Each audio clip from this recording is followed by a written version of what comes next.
मदीनतुल औलिया, यही अहमदाबाद जो सुनाने जा रहा था।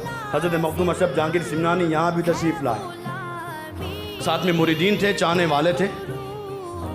सैर व तफरी घूमते घूमते एक जगह पर पहुँचे, पत्थर की बनी हुई मूर्तियाँ मौजूद थी। अब रास्ते से गुजर रहे थे, साथ में मुरीदीन भी साथ में थे। बहुत ही अजीब किस्म की और नक्शो निगार की हुई मूर्ति पत्थर के बनी हुई मौजूद थी, और उन्हीं मूर्तियों में चाइना से एक मूर्ति लाई गई थी जो बहुत ही खूबसूरत थी, चाइना से बनाई हुई। और चाइना की चीज़ आप समझते हैं कैसी रहती है, बहुत ही खूबसूरत बनी हुई चाइना की वो मूर्ति थी। मखदूम अशरफ जहांगीर सिमनानी अपने मुरीदों के साथ जा रहे हैं। उन्हीं मुरीदों में एक मुरीद मौलाना गुल खनी, मुरीदों में एक मुरीद मौलाना गुल खनी, उन्होंने चाइना की बनी हुई उस मूर्ति को देखा, पत्थर से बनी हुई मूर्ति को देखा, दिल दे बैठे। मूर्ति को देखा, दिल दे बैठे। मौलाना गुल खनी करीब आए और उसी मूर्ति के पास करीब जाकर उसका हाथ पकड़ा और हाथ पकड़ के कहा, चल मेरे साथ। हाथ पकड़ा और कहा, चल मेरे साथ। अब वो पत्थर की बनी हुई, जवाब कैसे मिलता, लेकिन दिल के अंदर मोहब्बत बैठ गई। हज़रत आगे तशरीफ़ ले गए, सारे मुरीदीन साथ में चले गए।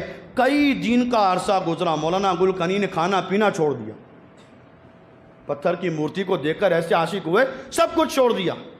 हाथ पकड़ के खड़े, चल मेरे साथ, चल मेरे साथ, चल मेरे साथ।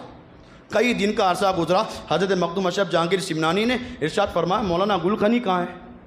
बेखबर हो मुरीद से, फिर वो पीर क्या है?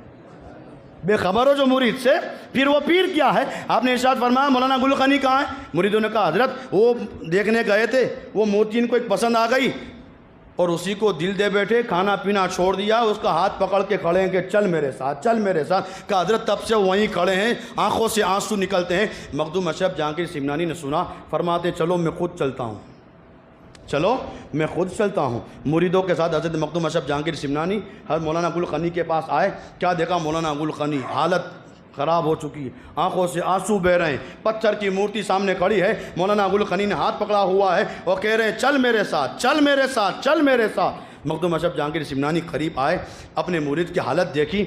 हालत देखने के बाद सिर्फ इतना कहा, ए लोगों, काश इस मूर्ति में रूह आ जाए, काश इस मूर्ति में, पत्थर की बनी हुई मूर्ति में रूह आ जाए। किताबों में लिखा है, हजरत ने इतना कहा, मूर्ति में रूह आ गई।